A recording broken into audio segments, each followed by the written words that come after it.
à l'échelle des régions, donc Auvergne, Rhône-Alpes et Bourgogne-Franche-Comté. Donc, je vais introduire effectivement le sujet. Donc, je vais donner quelques définitions, rappeler ce que c'est qu'un pont intégral ou un pont semi-intégral, donner un petit peu le contexte aujourd'hui de l'utilisation de ces ouvrages-là en France.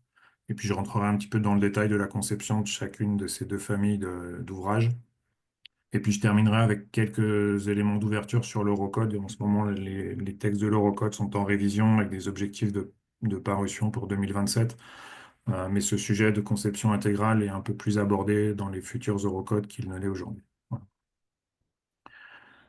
Donc, si on regarde l'aspect définition, euh, donc aujourd'hui, on parle de pont intégral lorsque, en fait, aux extrémités, on a supprimé des équipements tels que les joints de chaussée et les appareils d'appui. Donc, c'est une structure qui devient mécaniquement liée entre le tablier et les appuis. Donc, on a une continuité qui assure le monolithisme de l'ensemble. Voilà. Donc, on verra que ça impose de prendre en compte des interactions assez fortes entre le sol et la structure.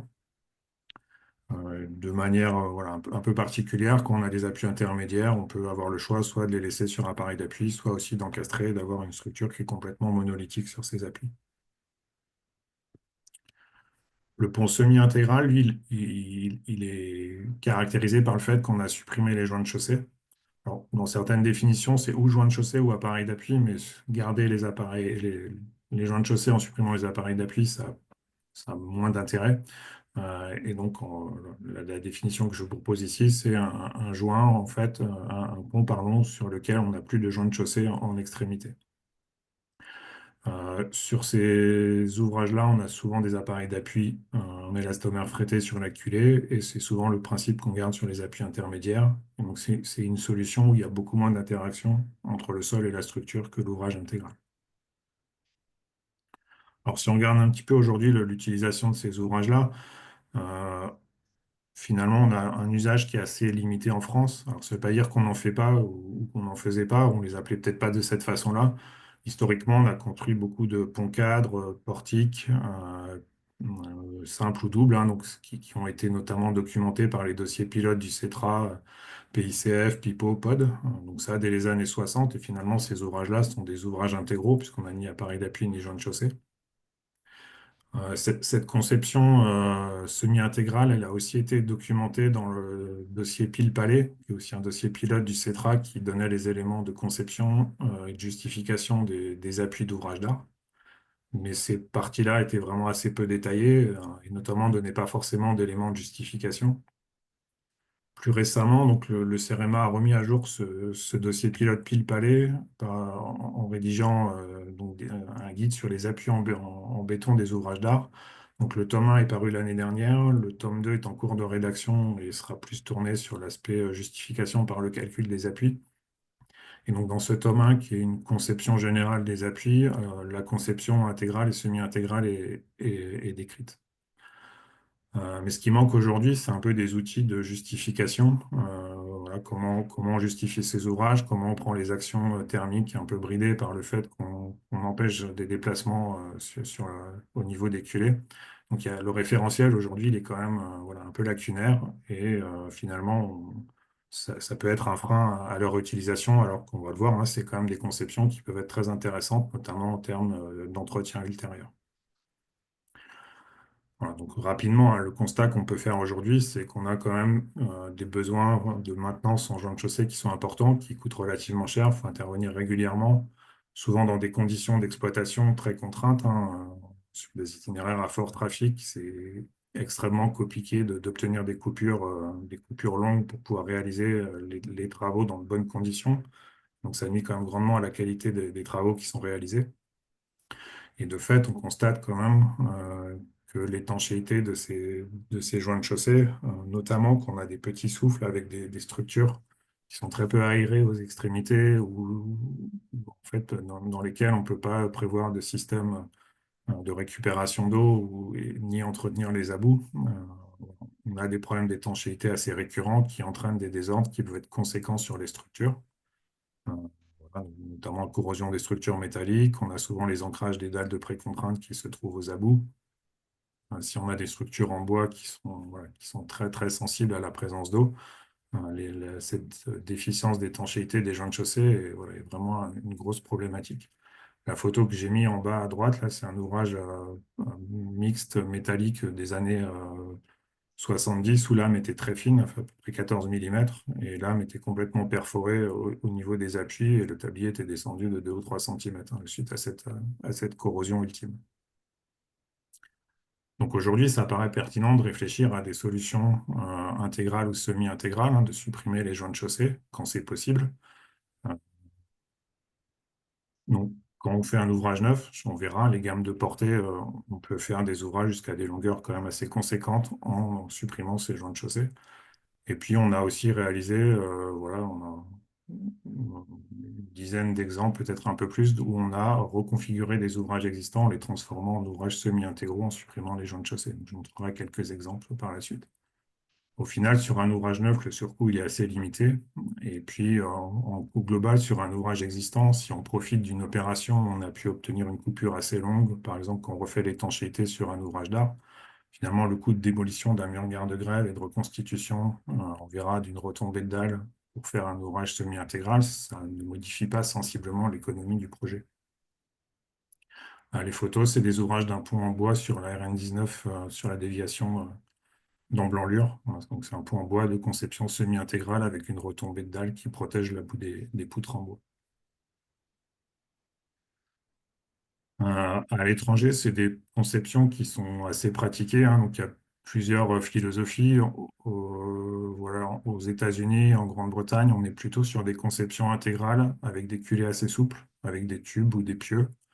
Euh, donc on a une grande souplesse dans l'appui. Donc finalement, on a un moment à l'encastrement tablier appui qui est assez faible. Au contraire, en Allemagne, on a plutôt des choses un peu massives, des culées assez massives dans lesquelles viennent s'encastrer les tabliers. Voilà, chez les Suisses, on a des choses qui sont assez documentées aussi. Je vous montrerai des directives de l'Office fédéral des routes en Suisse qui abordent la conception de ces ouvrages intégraux, semi-intégraux. Et je dirais même qu'en Suisse, il faut presque justifier qu'on a un joint de chaussée quand on a des portées qui permettent de s'en passer. Alors, on va rentrer un petit peu dans le détail. Je vais commencer par la conception semi-intégrale. Donc, cette conception semi-intégrale, elle va se caractériser notamment par une dalle de transition, en tout cas dans la façon dont on a conçu les ouvrages au CRMA, quelques ouvrages qu'on a pu suivre. On avait une dalle de transition qui était articulée, donc qui est liaisonnée au tablier et non plus à l'appui comme on le pratiquait habituellement. Donc, on verra les détails de cette conception. On a une retombée de dalle donc qui est encastrée sur la boue de tablier et qui descend un petit peu plus bas que le niveau du sommier pour pouvoir retenir les terres. Euh, les appareils d'appui, donc plus souvent on verra, c'est des appareils d'appui en élastomère frété. Et puis ces dalles de transition en fait qui sont importantes pour répartir la fissuration dans le rondé. On voit qu'elles sont positionnées assez hautes. On va les réaliser en toute largeur. Donc elles vont faire toute la largeur du tablier, pas uniquement les voies circulées les plus lourdes comme on le fait, comme on le faisait habituellement.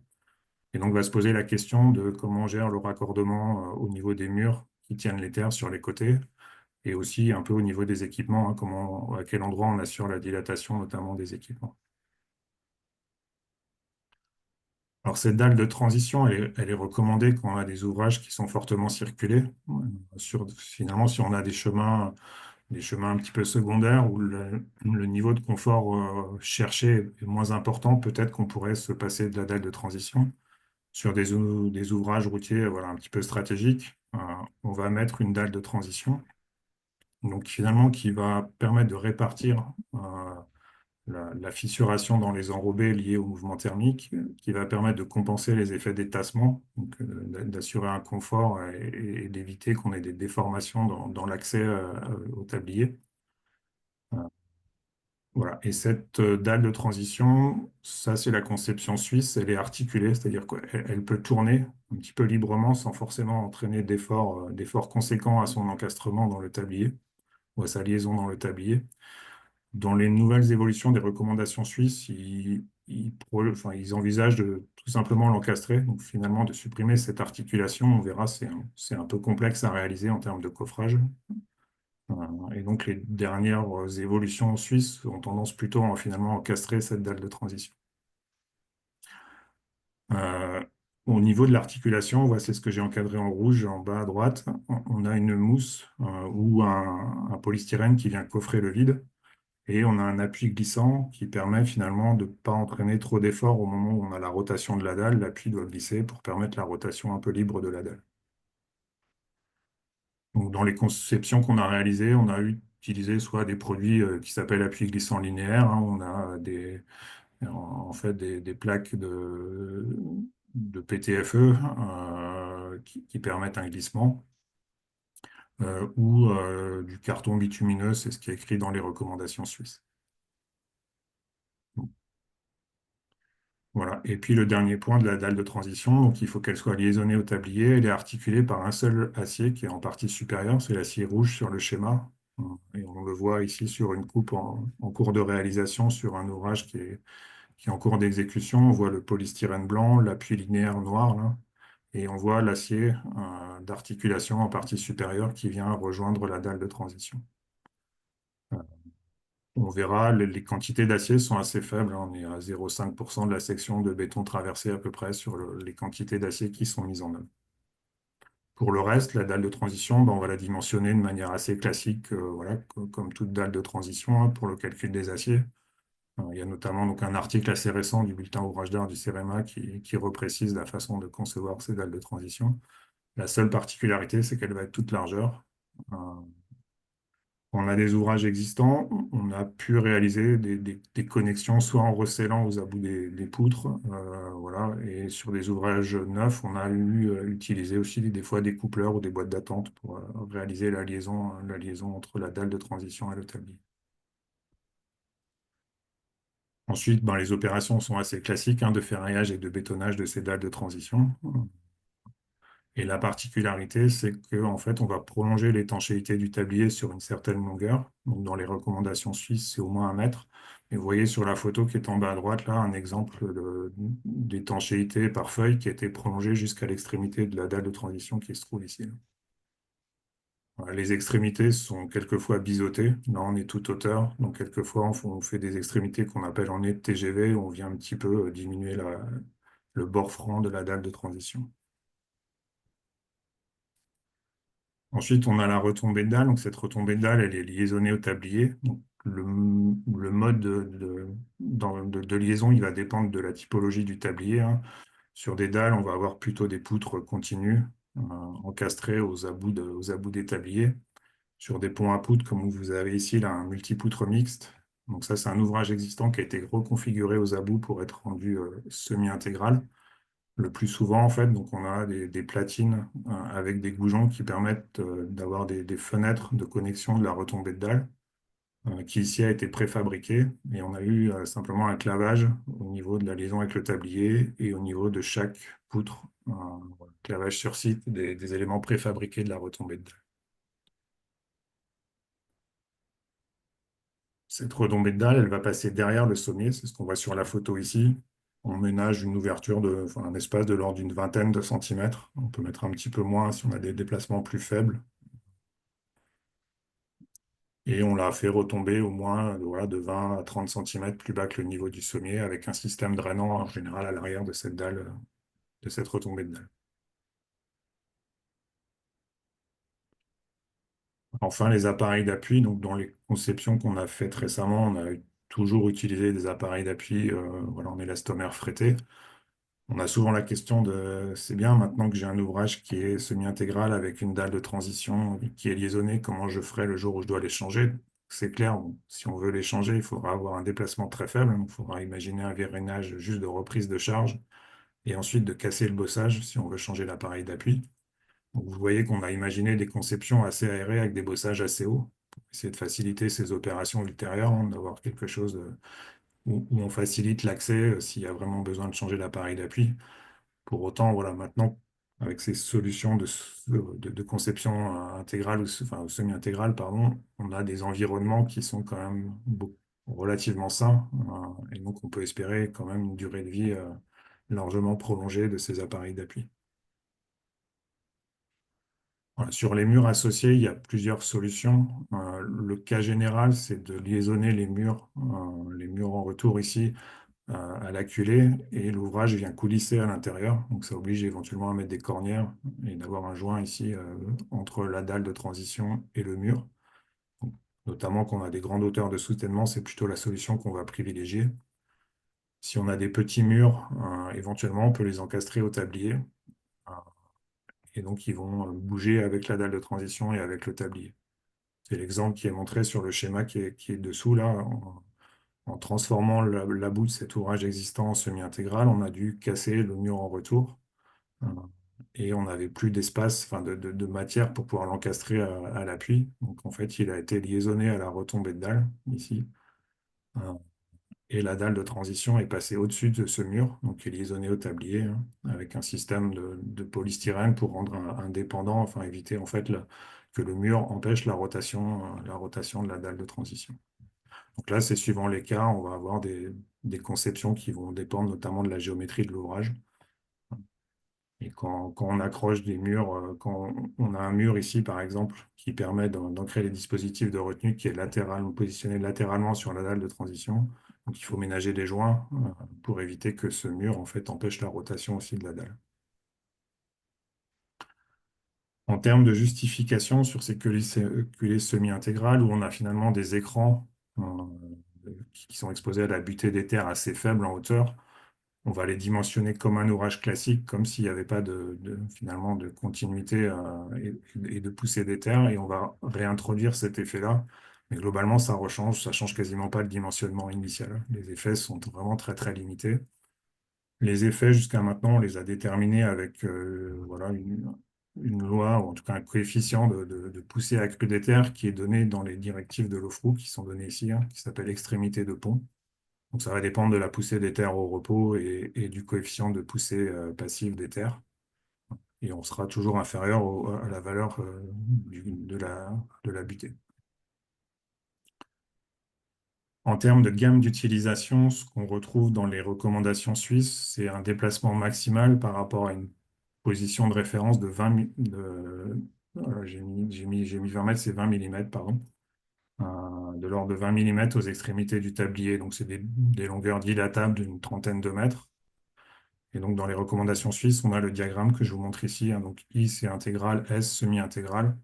Ce qu'on voit, c'est que sur des routes dites circulées à grand débit, ils vont jusqu'à une vingtaine de millimètres. Sur des routes un peu plus, voilà, un peu secondaires, ils s'autorisent jusqu'à 30 millimètres de déplacement à l'extrémité du tablier. Ça, on verra, c'est dans l'Eurocode, il y a une limite qui est fixée dans les projets d'Eurocode. Voilà, en termes de calcul, on va avoir une retombée de dalle qui est exposée à de la poussée des terres. Donc, si l'appui est continu, finalement, bon, c'est une grosse poutre massive avec un petit peu de torsion, ça ne va pas faire beaucoup d'efforts. Si on a des appuis discrets, on aura un petit peu de flexion entre chaque poutre, mais ça conduit à des ferrailles assez raisonnables. Cette retombée de dalle, elle reçoit la réaction excentrée de la dalle de transition. Voilà. Ça, il faut le prendre en compte dans son dimensionnement. Et ça a notamment un impact sur la section d'appui, là où on va introduire cet effort de réaction. Il est introduit qu'un bras de levier, donc ça crée un moment qui n'existerait pas si on avait un joint de chaussée. L'autre point à regarder dans la conception, c'est pour assurer un confort voilà, correct aux usagers, il est demandé dans la directive suisse de ne pas avoir une rupture de pente marquée à l'extrémité du tablier. Donc il y a des valeurs entre 0,4 et 0,8% qui sont recommandées. Donc ça peut jouer notamment sur la longueur de la dalle de transition en fonction du tassement admissible ou attendu, pardon, à l'extrémité de la dalle et en fonction de la rotation de l'ouvrage. Et puis le dernier point de conception, bah, c'est l'acier qu'on a vu tout à l'heure de la liaison entre la dalle de transition et le tablier. Donc, dans les recommandations suisses, le taux de ferraillage il a été déterminé par des essais sur des dalles encastrées qui ont été testées en laboratoire, sur lesquelles on a imposé une déformation attendue. Et en gros, avec des ratios entre 0,7 et 0,3 et 0,7% de la section de béton traversée, on arrivait à des fissurations bien maîtrisées de l'encastrement. Et donc, sur des solutions articulées, c'est le ferraillage qu'on a retenu. Normalement, on a un petit peu moins de moments sur une solution articulée, sauf si on a un blocage de l'appui glissant. Ce qui est regardé aussi, c'est que l'acier qui traverse cette section, il permet d'entraîner la dalle. Cette dalle, elle va frotter dans le remblai. Et donc, en fait, il faut que l'acier il puisse contrer ces efforts de frottement et donc donner une résistance supérieure à l'effort de frottement sur les deux faces de la dalle de transition. Et puis j'en ai un petit peu parlé, ces conceptions-là, on peut les imaginer en neuf, mais aussi en adaptation d'ouvrages existants. Donc, on l'a fait sur pas mal d'ouvrages et plusieurs types d'ouvrages, hein, des nervures précontraintes, des dalles précontraintes, des ponts mixtes. Un des points de vigilance, c'est le fait, comme je le disais, c'est qu'on va introduire une réaction d'appui de la dalle de transition avec un bras de levier par rapport à l'axe d'appui. Donc on va créer un moment, notamment sur l'appui, qui n'existait pas. Et ça peut conduire à renforcer en acier passif cette partie. C'est ce qu'on voit ici. Là, il y a des saignées qui ont été réalisées avec des aciers scellés pour renforcer la section d'appui, parce que le ferraillage en place était pas suffisant.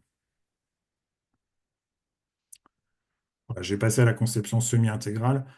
Je dirais tout ce que j'ai montré sur les dalles de transition, on reste sur la même chose. Donc, je vais juste parler du fait on a créé une structure qui est monolithique. Donc, ça va donner une bonne robustesse à l'ouvrage, hein. On va avoir voilà, comme un portique une forme de redondance dans la résistance de l'ouvrage. Euh, et donc, on va supprimer les joints de chaussée. Là, j'ai montré des exemples hein, de projets, soit avec des voiles et des fondations. Donc ça, c'est des exemples de projets avec des profilés du commerce autopatinables, non entretoisés, qui sont encastrés dans des voiles en béton armé. Ça se fait beaucoup en passage faune. Vous l'avez peut-être vu au-dessus des autoroutes, il y a pas mal voilà, d'ouvrages qui se sont faits ces dernières années avec ces conceptions-là. Donc, que cette conception, par rapport à la conception semi-intégrale, elle va induire une très forte interaction entre le sol et la structure, donc notamment suivant la rigidité des appuis, la rigidité du sol. Et donc, dans la modélisation, on va devoir voilà, avoir des lois d'interaction sol-structure qui doivent être définies pour bien appréhender le fonctionnement de l'ouvrage. Euh, et ce qu'on voit, c'est que si on a des structures assez rigides, on envoie assez vite des efforts assez élevés dans les zones d'encastrement, dans les nœuds d'encastrement. Et donc, on peut avoir des difficultés à ferrailler et à bétonner ces zones-là. Là, c'est l'exemple d'un PRAD, des poutres de section rectangulaire. C'était une vingtaine de mètres de portée en double portique. Ce n'est pas énorme, hein. Alors, on voit qu'on arrivait à du HR25 espacé de 15 à l'encastrement. Et on a même été obligé de mettre des aciers inférieurs, parce que sous les combinaisons avec retrait et température mini, on arrivait à tendre cette fibre. Donc on arrive vite à des zones très ferraillées. Et on a la même chose dans des ouvrages où le tablier est de type mixte et qu'on vient encastrer dans des culées en béton armé. On a vite des ferraillages d'encastrement qui nécessitent des sections conséquentes. Une des particularités pour ces ouvrages-là, c'est que quelquefois, on va épanouir la poutre en créant un gousset pour essayer d'aller mobiliser une surface de béton assez importante dans cette zone qui est comprimée. Dans les conceptions qu'on a pu suivre, il a souvent été conseillé d'imaginer un fonctionnement où on a des rotules au niveau de l'encastrement, finalement pour se prémunir un peu éventuellement soit des incertitudes dans l'appréciation du comportement de la loi d'interaction sol-structure ou de la fissuration qui pourra apparaître dans ces zones. Voilà, sur les ouvrages qu'on a pu suivre, qui étaient plutôt des ponts mixtes, finalement, ça n'a pas changé le dimensionnement de base. La section en fait entravée, on va chercher le moment plastique à l'ELU, finalement, elle est très bien dimensionnée et voilà, on arrive sans trop de soucis à justifier dans un comportement isostatique euh, la travée, en tout cas dans les ouvrages qu'on a pu suivre. Sachant que à l'état limite ultime sur ces ouvrages-là, si on a des capacités de rotation assez importantes dans toutes les sections, on peut s'affranchir éventuellement des effets de déformation gênée. Voilà, donc cette conception-là intégrale, donc, elle va imposer de bien prendre en compte la poussée accrue des terres. Donc, va falloir avoir une loi d'interaction sol-structure qui est définie. Euh, et en fait, sous l'action répétée des sollicitations thermiques, on va avoir finalement une forme de compactage du sol à l'arrière qui va un peu augmenter les effets de poussée du sol. On pourrait éventuellement prendre en compte la fissuration du béton armé dans les modèles d'analyse globale. Ce n'est pas des choses qu'on a faites, mais bon, pourquoi pas, on pourrait imaginer de tenir en compte éventuellement la fissure, prendre en compte la fissuration et faire chuter les morts. Donc, si on fait un petit zoom sur cette poussée accrue des terres, hein, c'est des choses qu'on pratiquait déjà finalement dans la conception française des ponts portiques ou cadres, hein. Souvent, on faisait un calcul en fourchette avec une poussée active à 0,25 et une poussée des terres à 0,5 quand on dimensionnait les effets de l'action du sol sur les pieds droits de ces ouvrages. Sur les ouvrages plus récents qu'on a eu à réaliser, hein, on est parti des recommandations suisses qui sont aussi basées sur une norme anglaise, où on a des lois d'interaction qui sont données sur la hauteur des pieds droits. Le principe, c'est d'appliquer les efforts en valeur fréquente dans les recommandations suisses, notamment la température fréquente. On trouve une déformation de la structure, donc un point de rotation quelque part dans le pied droit, dans la culée. En dessous de ce pied droit, on suppose que le sol, c'est un ressort, et au-dessus, on a un diagramme de poussée des terres, accrue des terres, qui va dépendre aussi du coefficient des terres au repos et du coefficient de poussée active, avec une loi qui va nous définir un profil de poussée qu'on va appliquer dans nos modèles.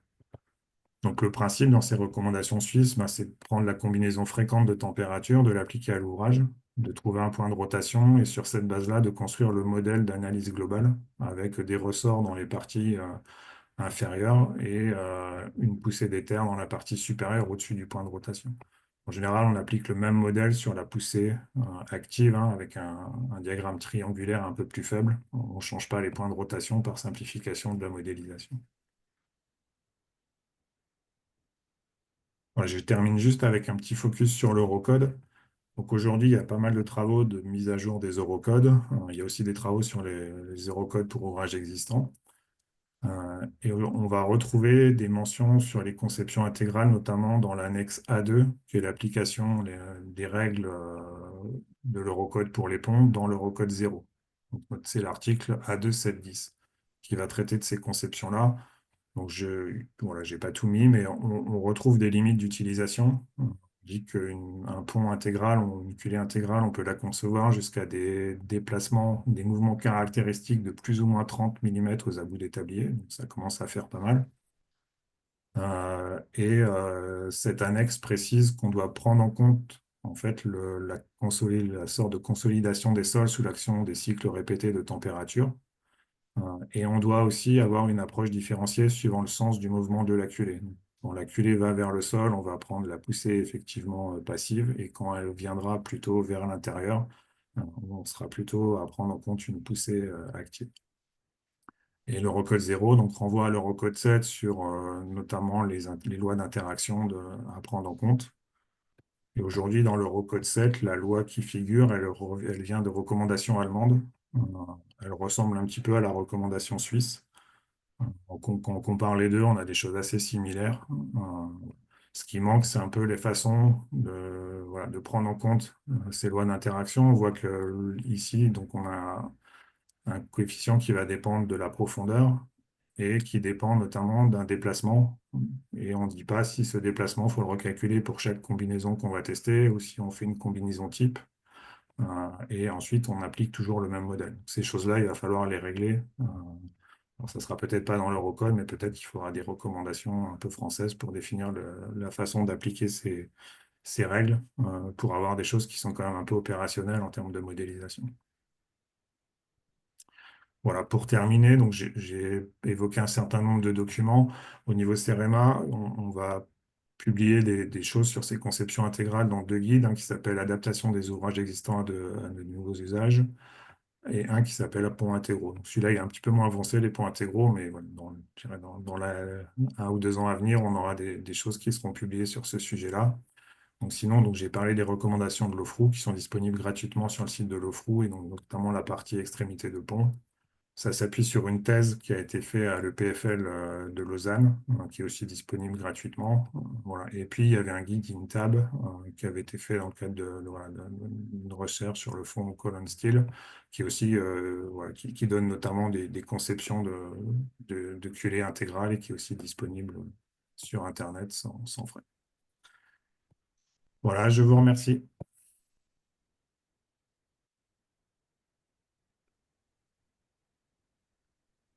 Très bien, pendant que Bertrand partage son écran, il y a une question, je ne pouvais pas passer la parole sur un spectateur anonyme. Quelqu'un demande si la longueur projetée de la dalle de transition est toujours liée à la hauteur du remblai en dessous de celle-ci. Sur un ouvrage neuf, peut-être, en fait, ça dépend du tassement, l'importance du tassement qui est attendu, donc ça va dépendre quand même pas mal du site. Après, si le remblai il est compacté correctement, le tassement du remblai lui-même, il est en général assez faible. C'est plutôt le tassement en dessous qui va conditionner les déplacements qu'on va avoir. Et donc, les règles qu'on applique, après, c'est compliqué hein, d'estimer des tassements de manière assez fine de ces dalles de transition. L'ordre de grandeur, c'est voilà, entre 3 et 6 mètres maxi, euh, voilà, plutôt suivant le tassement attendu. Et après, dire que ça dépend directement de la hauteur, c'est pas très vrai. Ok. Donc, Bertrand, on te passe la main? Cette longueur, elle dépend un peu aussi de la longueur de dilatation. Plus on va avoir des grandes dilatations, plus il sera préconisé d'avoir des grandes longueurs de dalles.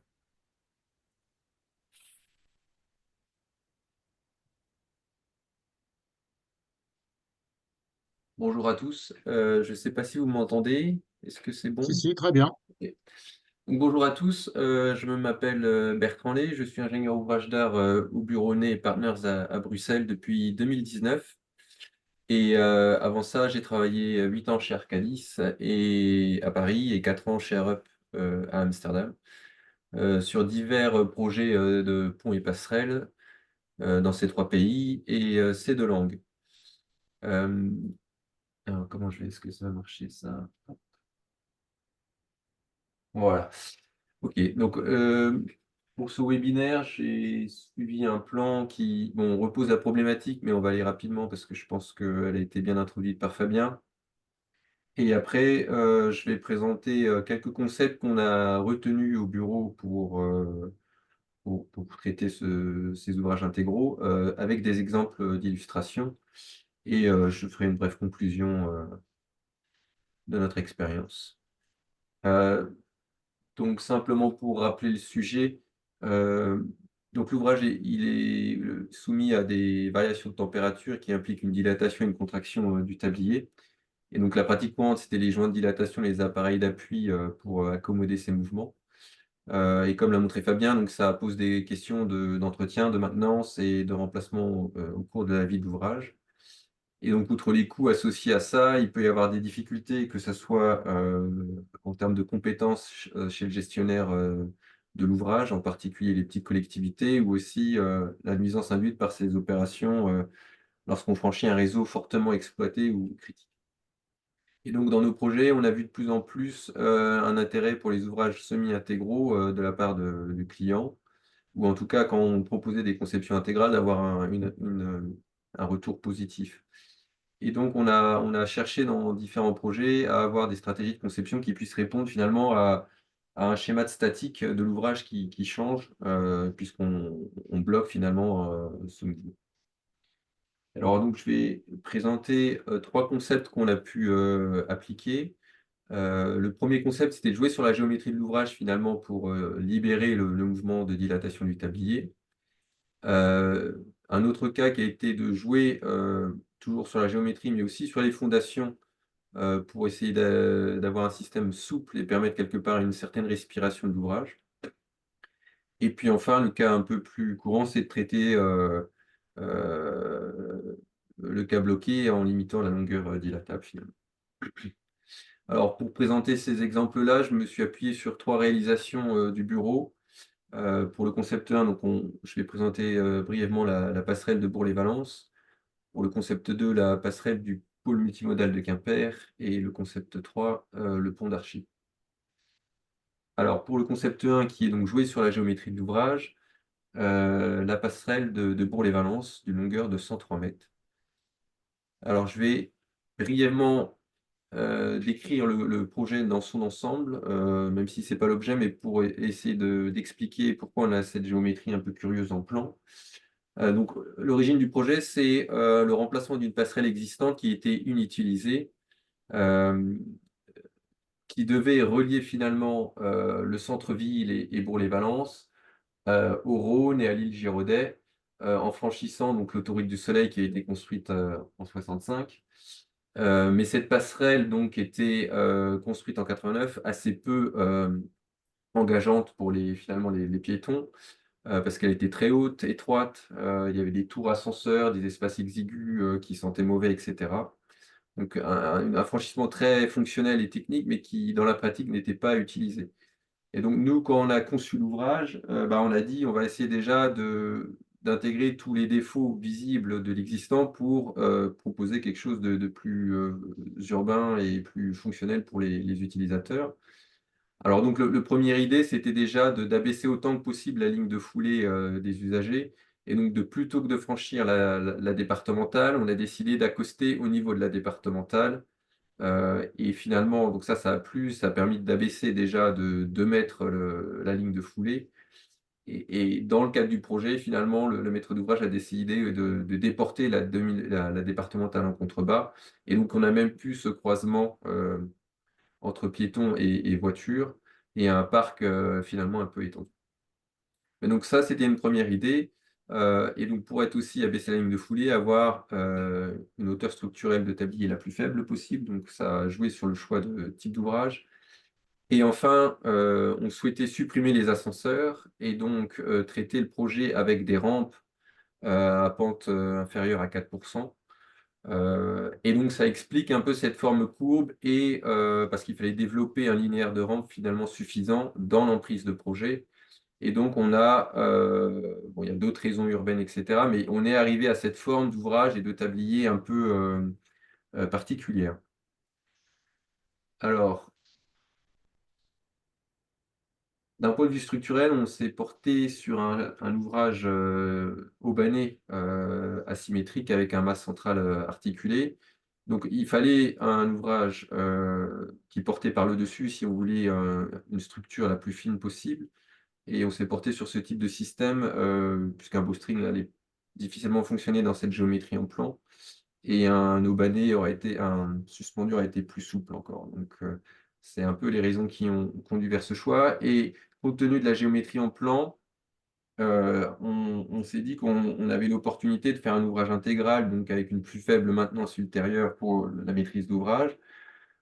Puisque si on bloque l'ouvrage sur ces culées en les encastrant, on voit naturellement que l'ouvrage, quand il aura envie de se dilater, ce sera de pointer vers le bas comme ça, et que finalement le mouvement sera relativement libre, puisque il ne sera pas vraiment retenu par les haubans et le mât en fait qui est articulé en son pied.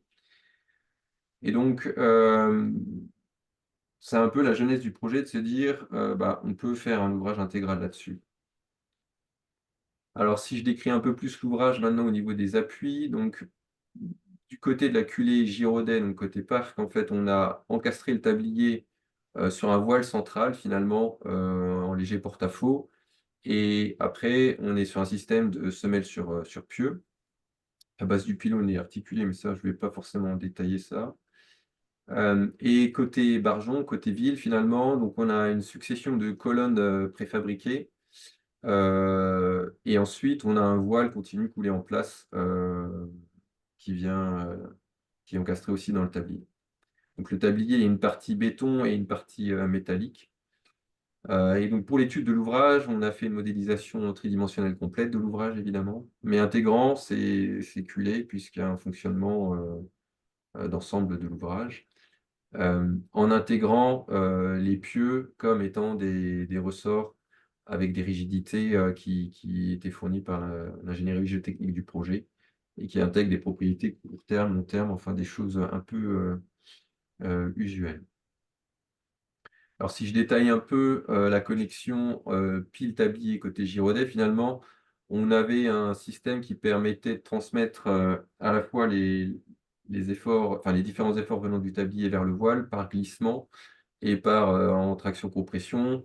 On bloquait les différents moments MY, MX et MZ sur ces deux voiles, donc le voile longitudinal et un voile transversal ici. En termes d'exécution, finalement, on a le voile ici principal qui fait 60 cm d'épaisseur.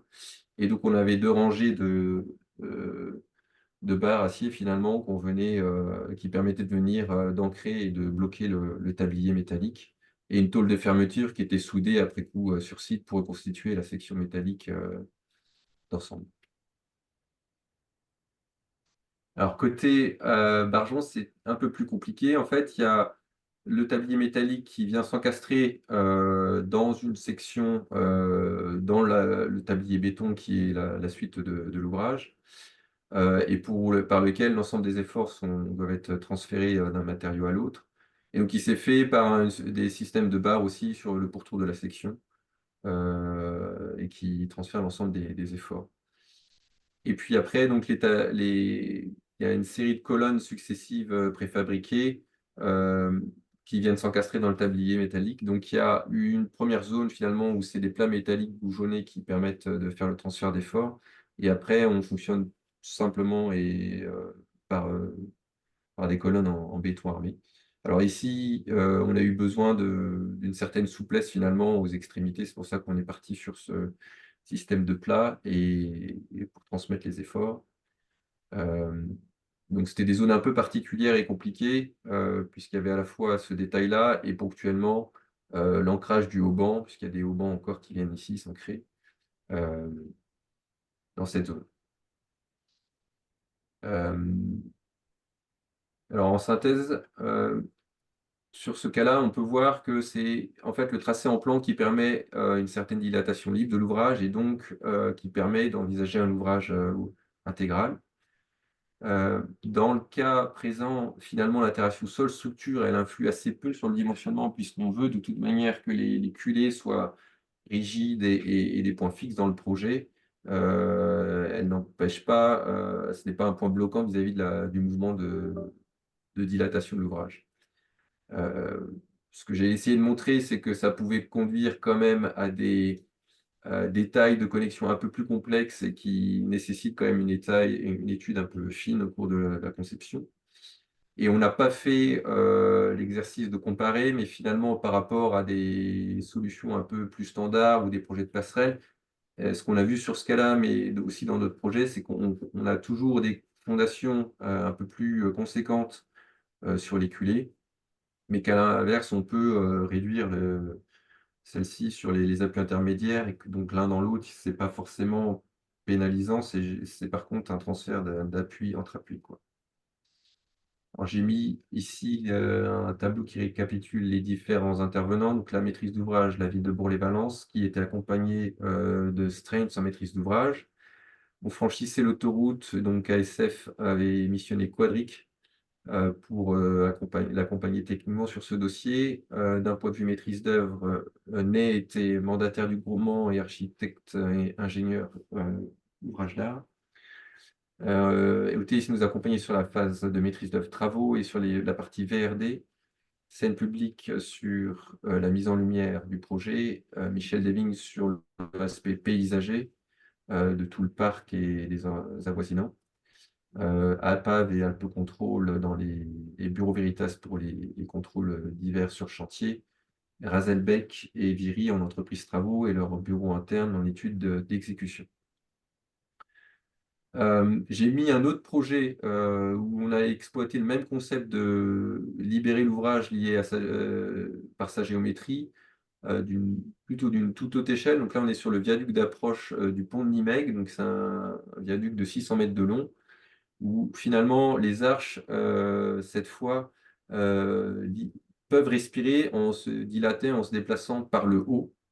Et donc, on a pour le reste un ouvrage complètement monolithique en béton armé sur tout le linéaire, euh, et avec des piles qu'on voit monolithiques là à droite, en béton armé, en attente, sur lesquelles on écoulait les arches qui est sur cintre après de part et d'autre. Voilà. Et alors, ce qu'on peut voir aussi finalement ici, c'est que évidemment, quand l'ouvrage se dilatait et se déplaçait par le haut ici, et ces mouvements, il faut quand même les adapter et en tenir compte pour ce qui est du remplissage et des panneaux de parements en briques. Voilà. Donc, il y a pas mal de joints successifs comme ça qui devaient gérer ce mouvement euh, au cours des saisons. Voilà, le concept 2 que je vais présenter, c'est de jouer sur la souplesse des fondations pour permettre finalement un ouvrage intégral. Donc la passerelle du PEM de Quimper, de 86 mètres de long, réalisée en 2023. Donc on voit là une élévation d'ouvrage Finalement, c'est un ouvrage qui fonctionne un peu comme un portique avec les pieds droits qui seraient constitués des escaliers finalement et une poutre treillie qui est comme une traverse et qui est finalement le tablier de l'ouvrage. Et on a une longueur d'ouvrage de 86 mètres de long. Et donc, par ce système un peu de portique, on libère quelque part un peu le mouvement du tablier, mais pas complètement. Et donc, c'est pour ça qu'on a dû jouer aussi après sur la souplesse des fondations. Donc, l'ouvrage, il est semi-intégral parce que les appuis dans les quais, eux, sont des appareils d'appui classiques. Alors qu'on a donc de part et d'autre un encastrement pur sur les appuis, donc une sorte de rotule ici de par la section réduite dans cette zone, et par contre ici un encastrement complet du pied de l'escalier. Alors, sur la base des rapports de sol et de la descente de charge, il y a un premier dimensionnement de l'ingénierie géotechnique qui est fait et qui nous a permis d'obtenir des matrices de rigidité pour les micropieux. Et à partir de cette matrice de rigidité, on peut réinjecter ça dans le modèle de calcul. Alors, il y a une méthode directe qui est définie et qui permet de le faire complètement avec des excentricités, des bras rigides, etc. pour intégrer les termes de couplage. Et il y a des méthodes simplifiées dans le cas où on est ou bien en rotation libre, donc un micropieux articulé, ou bloqué, un micropieux complètement castré. Donc, dans un premier temps, c'est ce qu'on avait fait, ce qui permet d'avoir une matrice sans terme, enfin diagonale finalement. Et donc, on avait modélisé en pied de semelle donc ces différentes rigidités, avec un comportement donc élastique linéaire. Alors après, on a, d'un point de vue fondation, quelque chose en fait qui n'est pas linéaire, mais qui a un comportement élastoplastique. Donc, finalement, les micropieux, enfin, ou toutes les fondations, finalement, on va observer un comportement linéaire jusqu'à atteindre la pression de fluage, finalement, et à partir de là, un palier plastique. Et donc, la pression de fluage et la raideur dépendent des propriétés de sol de la couche. Et donc, c'est évidemment pas un comportement linéaire. Alors, le deuxième aspect qui existe aussi, c'est que finalement, entre la surface et une certaine profondeur critique, les propriétés qu'on définit dans la couche sont à écrêter en fonction en fonction de la profondeur. Donc, on a cherché à appréhender ça et à voir l'influence de ça dans le comportement structurel de l'ouvrage, en modélisant et en considérant un micropieux, et en regardant, enfin en introduisant ces différentes couches de sol et ces différentes règles élastoplastiques le long de l'ouvrage. Et alors, ce que je donne ici, c'est une courbe qui montre l'évolution en fait de la rigidité du système ou de la fondation en fonction de l'effort appliqué. Donc, si on part d'une rigidité type appui plastique élastique, qui est un peu ce qu'on avait dans la situation initiale, et qu'on regarde avec une fondation et les ressorts le long de celle-ci élastoplastique, bah, on a pu constater que finalement la raideur élastique, elle était relativement bien approchante dans le cas présent sous charge de foule ou sous charge permanente aussi, on était un peu dans les mêmes ordres de grandeur. Par contre, par rapport à la température, euh, le déplacement imposé faisait que la rigidité, enfin on allait chercher le palier plastique de certaines couches et donc la rigidité finalement baissait. Et donc, le calcul élastique, en considérant un appui élastique extrêmement raide, n'était plus forcément pertinent, notamment vis-à-vis des efforts induits dans la structure. Et on retrouvait ça, évidemment, après dans les combinaisons caractéristiques et à l'ELU.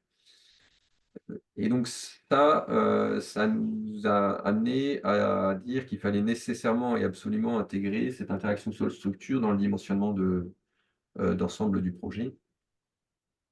Et donc, c'est ce que je montre ici, où on a successivement la modélisation initiale avec les appuis en pied de semelle élastique. Une fois qu'on a intégré les fondations, mais avec un calcul linéaire, et lorsqu'on considère les paliers plastiques sous une combinaison du coup particulière, on peut faire un calcul non linéaire. Alors ici, c'est les déplacements en pied d'ouvrage finalement, où ce qu'on peut voir, c'est qu'il y a des redistributions entre les deux appuis d'un cas à l'autre. Ici, c'est les déplacements verticaux sous une combinaison aussi. Et là, on peut constater que finalement, l'influence sur la rigidité verticale ou les déformations verticales du tablier n'était pas forcément très significative, ce qui est rassurant. Ici, c'est les moments de dimensionnement dans les fondations. Dans les micropieux, on voit qu'il y a des variations entre le calcul élastique et en prenant compte de la non-linéarité. Donc, on peut observer que parfois les moments sont plus importants dans le cas avec non-linéarité. Donc, c'est quelque chose à intégrer forcément dans le dimensionnement de ces parties d'ouvrage. Et puis enfin, l'effort de poussée qu'on obtient dans le système portique, dans les différents cas qui varient là aussi, avec notamment sur les 2 derniers cas, un calcul élastique et un effort horizontal de butée plus important que lorsqu'on tient compte de la rigidité réduite liée à la plastification du sol. Donc en synthèse, ce qu'on peut dire là-dessus, c'est que tant la géométrie, mais aussi la souplesse des fondations permettent de concevoir un ouvrage intégral dans le cas présent. Par contre, que l'interaction sol-structure ici influe, excusez-moi 2 secondes, sur le dimensionnement, et donc il faut tenir compte de ces fondations dans le modèle de calcul structurel, et qu'il faut aussi tenir compte du comportement plastique du sol, puisqu'il y a une influence sur la rigidité du système.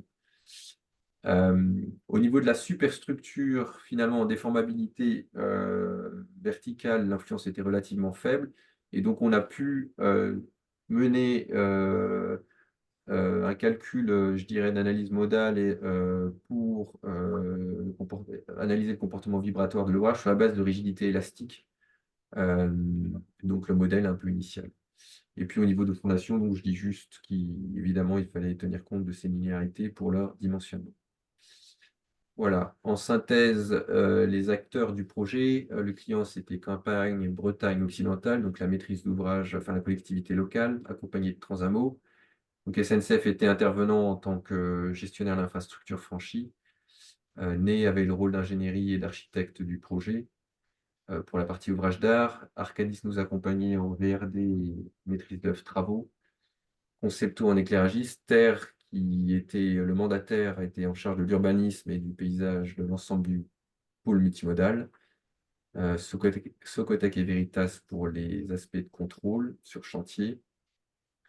Et c'était GTM Ouest et Viry qui ont fait le chantier avec leur bureau d'études interne. Et alors, le dernier projet pour illustrer le concept 3, qui est limiter la longueur dilatable bloquée.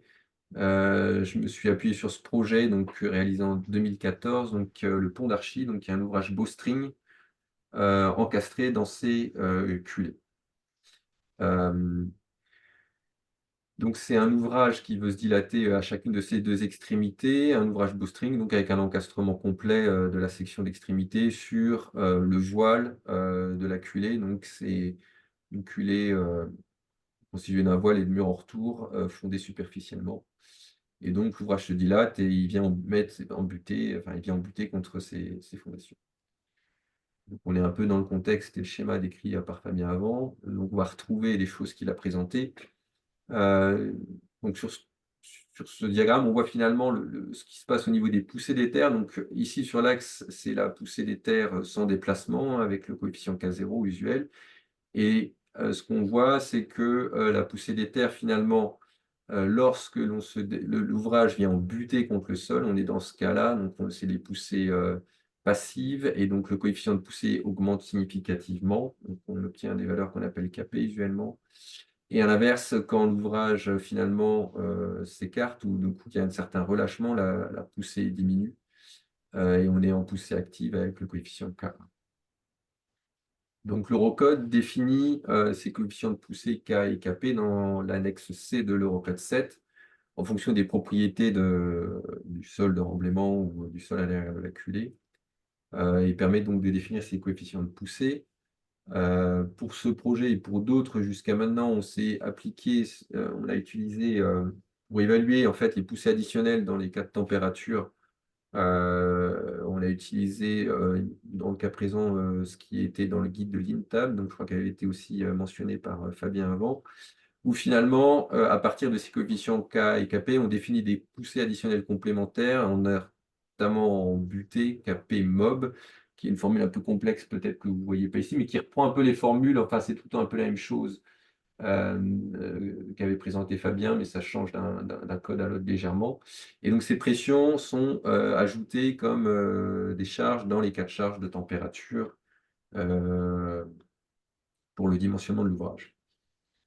Et parallèlement, on peut aussi définir sur la base des courbes de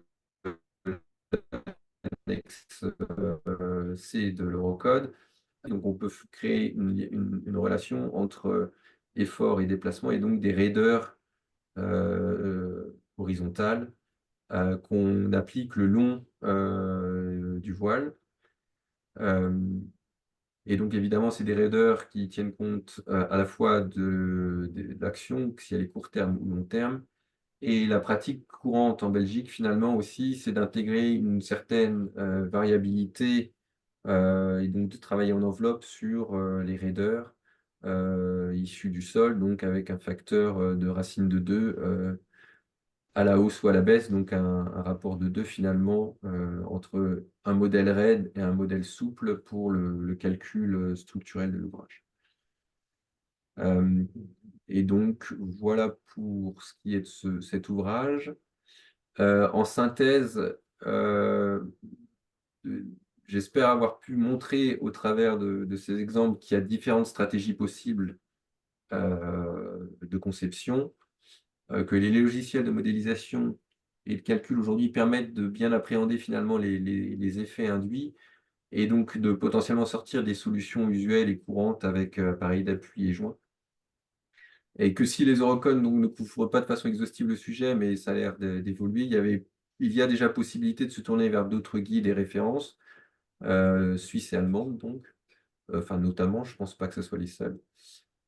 Et qu'il faut bien appréhender l'influence de l'interaction sol-structure, et lorsqu'elle est significative dans le dimensionnement, prévoir des itérations avec l'ingénierie géotechnique, donc le temps pour l'impliquer suffisamment tôt, avoir les essais de sol suffisamment tôt, ce qui n'est pas toujours simple, mais enfin, c'est un point essentiel, je pense, pour sécuriser la conception.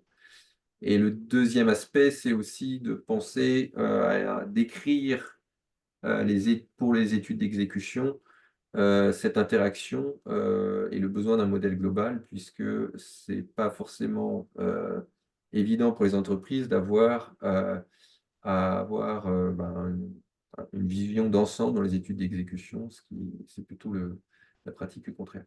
En termes de réalisation, j'ai simplement dit que dans le bureau, bon, je ne les ai pas comptés, mais je dirais qu'on a 10 à 20 ouvrages intégraux ou semi-intégraux qui ont été réalisés sur les 2 dernières décennies.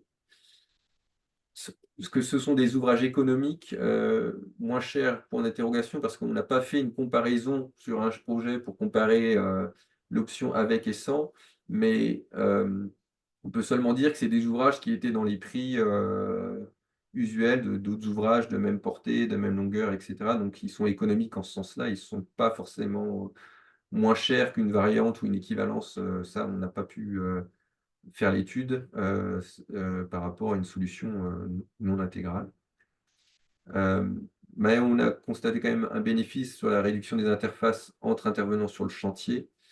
Et évidemment, le bénéfice principal étant la gestion simplifiée en termes d'entretien et de maintenance au cours de la vie de l'ouvrage. J'en ai fini, voilà.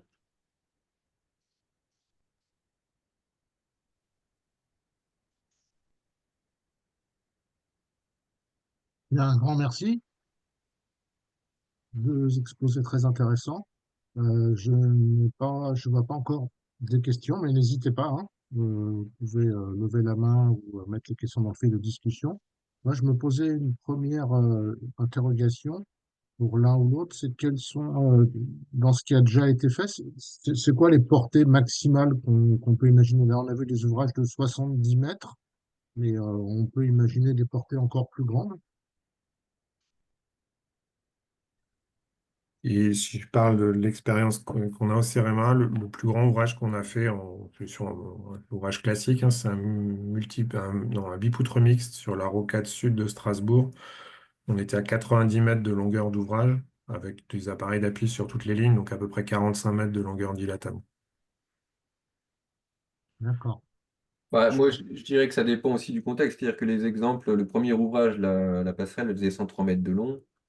Donc, et puis, si on tient compte des rampes, après, le mouvement était libéré quelque part par la géométrie. Donc, je pense que un pont droit en butée, oui, on est dans les longueurs dilatables qu'indiquait Fabien. À mon avis, au bout d'un moment, ça devient compliqué d'aller au-delà.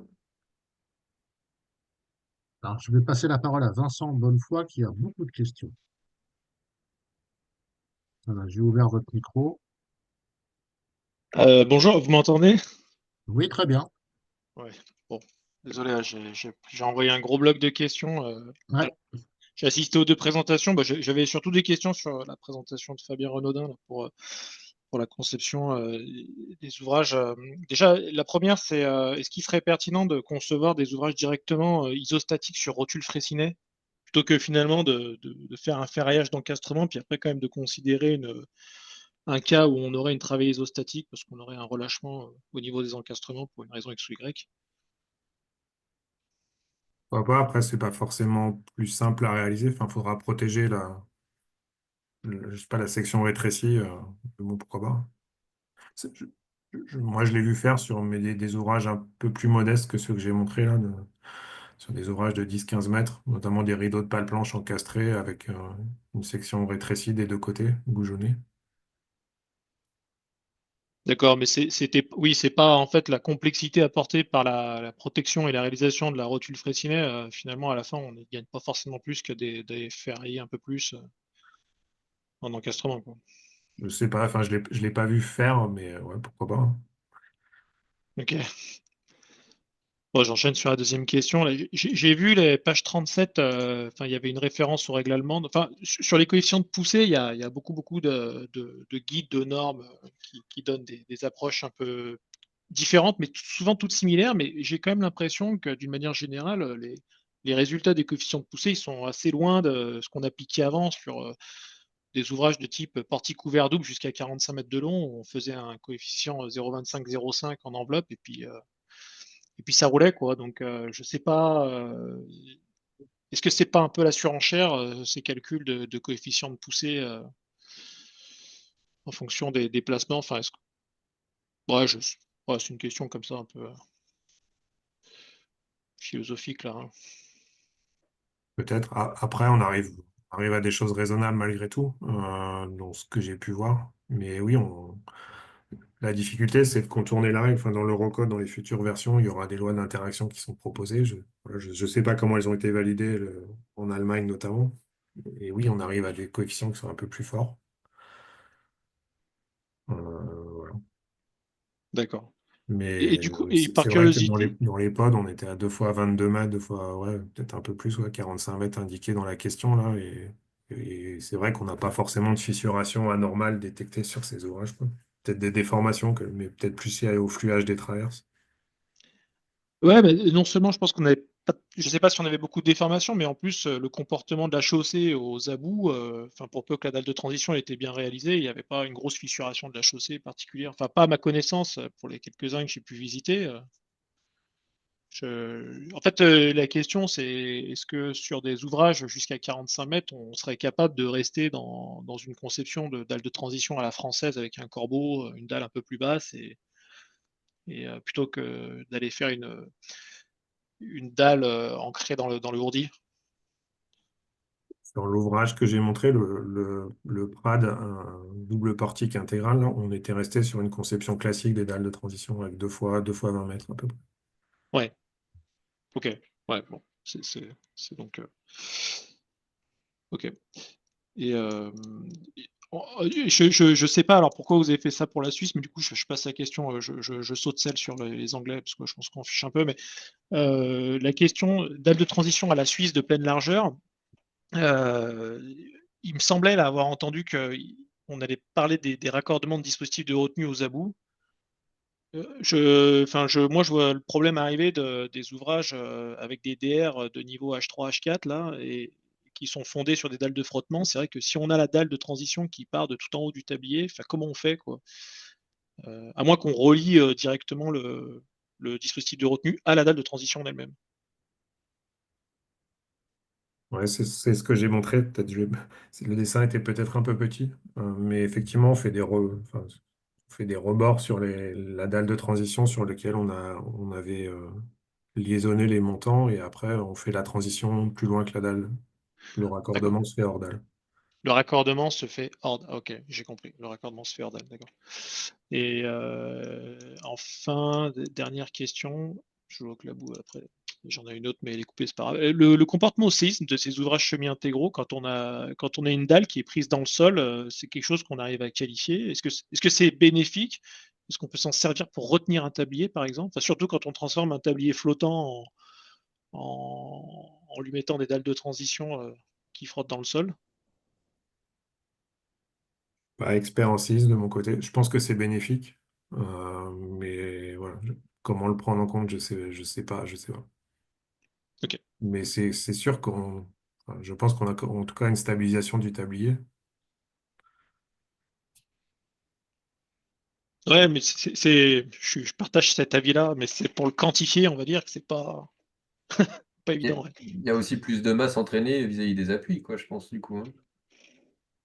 ouais, Donc, c'est vrai. ça- C'est vrai. On porte quand même toute la chaussée au-dessus de la dalle et un effort de retenue en plus. Bah ça, c'est des questions aujourd'hui quand on fait des ouvrages en zone sismique, la 3-4, sur les ouvrages semi-intégraux. Enfin, moi, j'ai pas la réponse à comment on fait pour faire des calculs au séisme qui tiennent compte de ces dalles de transition reliées rigidement au tablier. Là, en zone sismique, c'est peut-être mieux d'être intégral. L'expérience montre que les cadres, ils marchent très bien aussi. Ouais, c'est juste. Merci beaucoup. Merci. Bon, je vois pas d'autres questions ou pas d'autres mains qui se lèvent.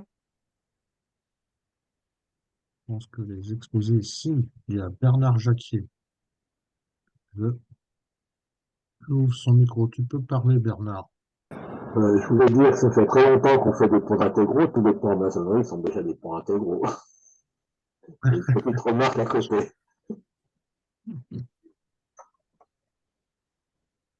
Euh, Effectivement.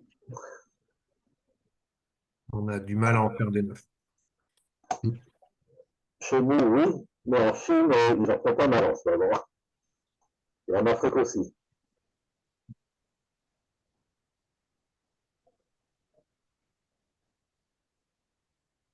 Voilà.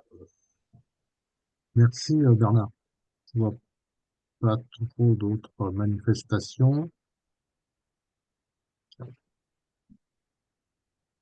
Eh ben, on a parfaitement respecté le timing, les présentations et puis le petit quart d'heure de questions-réponses. Donc, eh ben, au nom de la FGC, je remercie Fabien Bertrand pour ces deux présentations vraiment intéressantes que vous retrouverez donc bientôt sur le site de la FGC. Je vous souhaite à tous une bonne soirée et une bonne fin d'année. Donc, rendez-vous pour, comme j'ai indiqué, le prochain épisode du mois de janvier avec les CNPS. Merci encore à nos deux intervenants et au revoir à tous. Bonsoir. Au revoir tout le monde.